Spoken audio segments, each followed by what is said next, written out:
మేడారం కిటకిట. అబ్బా అప్పుడే వచ్చేసారు.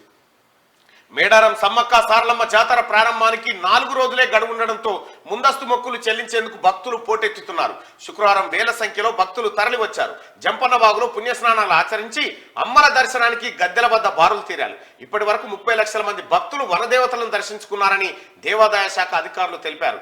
మేడారం ప్రధాన జాతర ఈ నెల 22 నుంచి 24 వరకు జరగనుంది.